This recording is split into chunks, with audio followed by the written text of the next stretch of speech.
αριστερόστροφα. 94. Μπακάλικα λίγο, εντάξει, 94. Είναι σχεδόν στη μέση.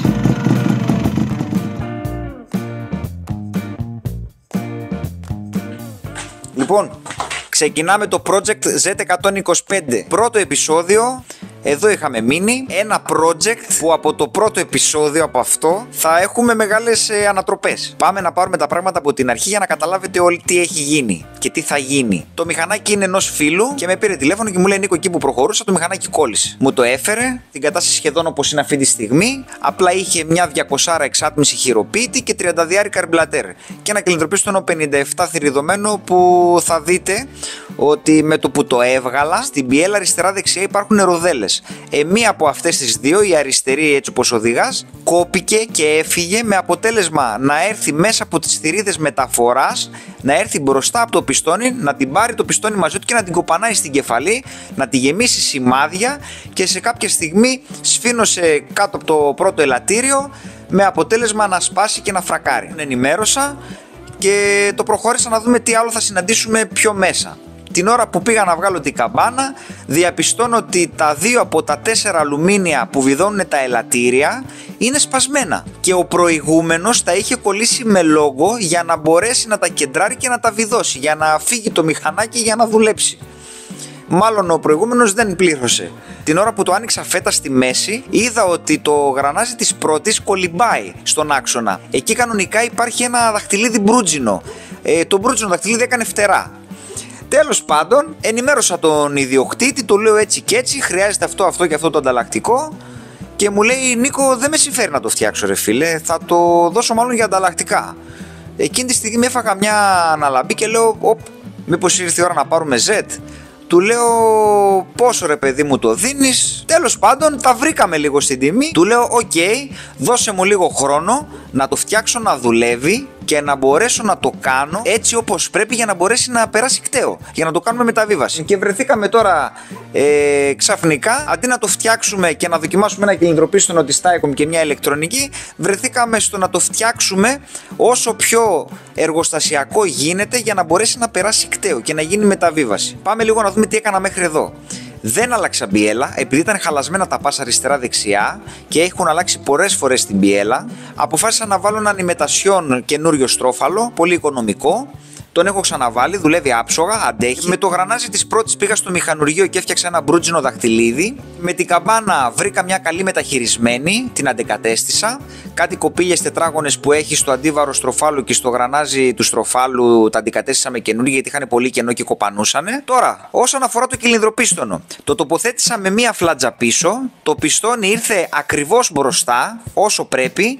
Και όταν πας στο πιστόνι τέρμα πίσω, οι θηρίδες ανοίγουν τέρμα. Δεν έχει άλλο, δηλαδή είναι κομπλέ, σαν το εργοστασιακό, το γνήσιο. Παρατήρησα ότι δεν έχει καθόλου βυζούνια στο αλουμίνιο, δηλαδή έχει γίνει φοβερό φινίρισμα. Η χύτευση είναι τέλεια, ρε παιδί μου. Δεν έχει σαν κάτι άλλα κυλινδράκια, μπιμπίκια, δηλαδή έχει σκαλοπάτια και πρέπει να τα διορθώσεις. Τίποτα, είναι μπόμπα. Είναι ένα κυλινδροπίστωνο πολύ τίμιο, αν σου φρακάρει δηλαδή κάποιο και θες να το αλλάξεις. Δεν ξέρω αν αξίζει να κάνεις ρεκτιφιέ και να μπλέξεις. Παίρνεις κατευθείαν αυτόν, το κοπανάς επάνω και είσαι ο άρχοντας. Όχι των δαχτυλιδιών, των κυλινδρών. Να κάνουμε τώρα ένα pause εδώ, γιατί είναι ευκαιρία να βάλουμε το μυρογνωμόνιο, να δούμε το που ανοίγουν οι θηρίδες μεταφοράς και εξαγωγής στον Taicom τον κύλινδρο με μαμά στρόφαλο. Λοιπόν, έχω βάλει το μυρογνωμόνιο, το έχω σφίξει καλά με βίδα προς πίσω για να μπορώ να το παίξω αριστερά δεξιά χωρίς να χάσω, έτσι. Το πιστόνι στο άνω νεκρό σημείο και εδώ στο 0. Μπακάλικα λίγο, αλλά θα βγουν τα νούμερα που θέλουμε. Λοιπόν, ξεκινάμε αριστερόστροφα. Μόλις επικαλυφθεί η θηρίδα εξαγωγής, κάπου εδώ είναι το 94. Μπακάλικα λίγο, εντάξει, 94. Θα συνεχίσουμε αριστερόστροφα, θα πάμε στο κάτω νεκρό σημείο. Εδώ είμαστε στο κάτω νεκρό σημείο, τώρα το πιστόνι βρίσκεται κάτω. Λοιπόν, τώρα να ξεκαθαρίσω κάτι. Υπάρχουν μυρογνωμόνια που μετράνε από το 0, 180, 360. Εμένα είναι κάθε 45 και κάθε 90 μοίρες. Κανονικά, εδώ που ήμασταν στο 94, πρέπει να είναι το 0 στο μυαλό μας. Και δηλαδή να μετρήσουμε 0, μέχρι το κάτω νεκρό σημείο. Ανάποδα άμα το πάρουμε είναι 80, 85, 86 μοίρες. Το έχω γράψει εδώ.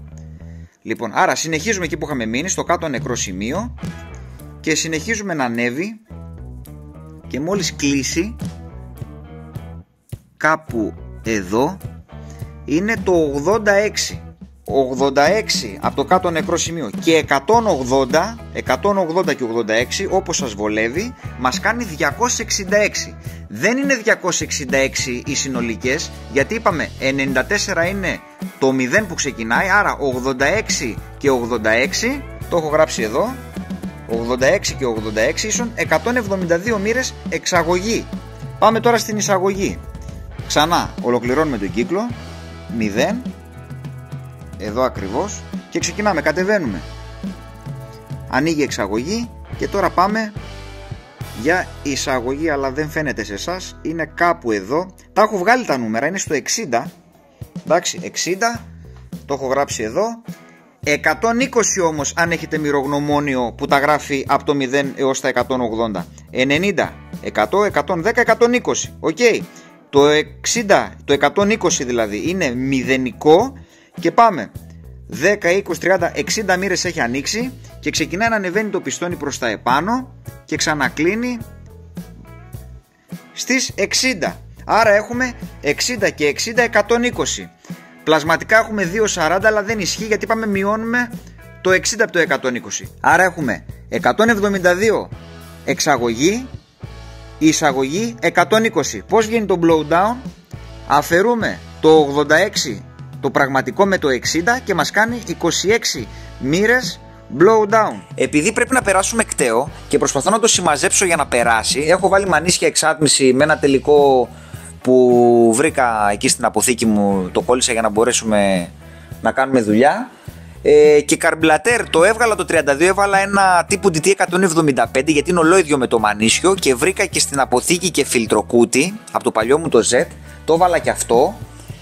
Το καρμπλατέρ το έβαλα όπως ήτανε, λίγο χρειάστηκε να ανοίξω του αέρα, έβαλα μέσα μια ντίζα, σκληρό δηλαδή, και το περίστρεφα μέχρι να ανοίξει λίγο γιατί στα χαμηλά δούλευε λίγο άψυχα. Τώρα δουλεύει μπόμπα. Για πάμε να το ακούσουμε και μία.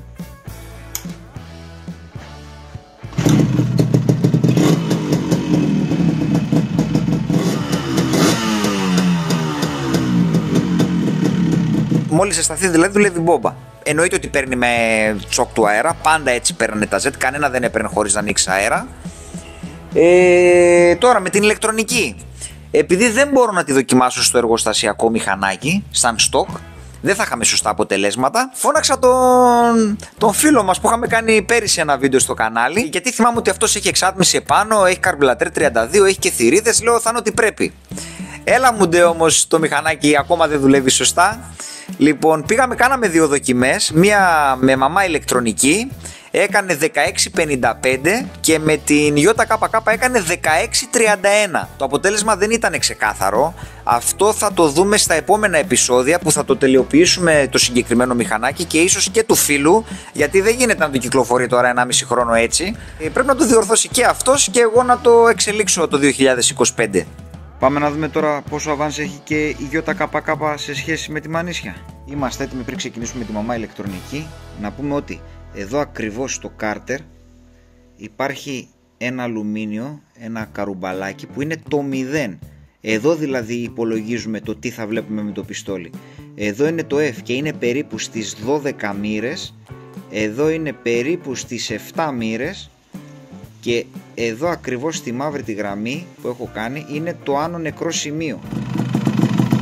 Είναι σχεδόν στη μέση. Επειδή δεν έχω τρία χέρια, όταν μαρσάριζα στις περίπου 5.000 στροφές ήταν εδώ ακριβώς, στην αρχή από το βελάκι. Εντάξει, και όσο ξαναμαρσάρει συνεχίζεις, πέφτει στην πίσω τη γραμμή. Δηλαδή περίπου 9-10 μοίρες το πολύ, κάπου εδώ. Αυτό είναι η μαμά. Και πάμε τώρα να δούμε τη ΙΚΚ.